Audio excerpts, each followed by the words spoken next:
On a celle-là qui a voulu sauter. Alors, on commence à se pencher, à réfléchir sur le long terme.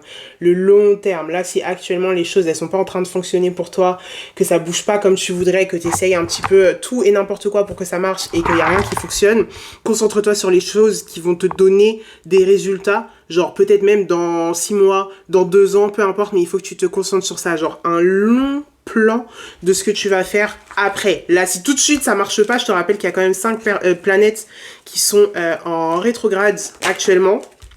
Voilà. Ok, on a le cavalier d'épée qui est sorti et on a la papesse, la grande prêtresse qui est sortie. Donc cavalier d'épée qui est sorti juste ici, genre ça sert à rien de forcer en fait, ça sert à rien de forcer, ça sert à rien d'être trop forcené si tu vois que ça ne marche pas et que tu n'arrives pas à faire fonctionner les choses. Et ici la grande prêtresse, écoute-toi, reconnecte-toi avec ton intuition intérieure, avec vraiment la voix de toi, de l'univers, de tes guides, de ta voix intérieure. C'est super important là. Et là, si ça marche pas de toute façon, tu peux pas contrôler la chose. Tu peux pas contrôler la chose. Et je te conseille d'ailleurs d'aller regarder la vidéo que je viens de poster sur YouTube. Elle parle des mêmes sujets. Ok?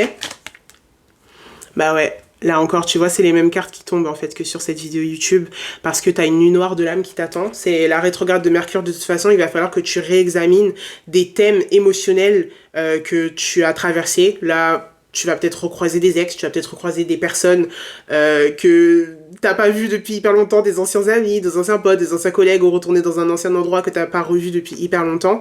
C'est normal. Laisse-toi la place, laisse-toi le temps d'explorer ces sentiments-là. Tu peux pas contrôler là tes circonstances extérieures. De toute façon, tout est absolument hors de contrôle. Mais tu peux réfléchir sur le long terme à ce qui va éclore plus tard en fait pour toi. Plante des graines maintenant qui vont te servir un petit peu plus tard. Ok? Et on va te sortir ici une dernière carte avec l'oracle. Pluton, fin et régénération. Il y a des fins, il faut que tu laisses les choses mourir, il faut que tu laisses les choses se transformer. C'est totalement normal. De toute façon, Pluton en plus elle est en rétrograde actuellement au moment où je poste cette vidéo. Donc tu laisses les choses se terminer, tu laisses les choses être remontées à la surface. C'est ça aussi l'énergie Pluton, l'énergie Scorpion, l'énergie Dragon. Ça remonte à la surface pour que tu puisses les explorer à nouveau. Et ensuite, ça y est, ça va dans leur tombe une bonne fois pour tous. Mais seulement si tu prends le temps de les examiner. Sinon, la prochaine rétrograde de Mercure qui a lieu genre dans 3 mois, c'est dans pas très longtemps, tu vas encore faire face au même problème. Ok ? Je te fais des bisous, bon courage.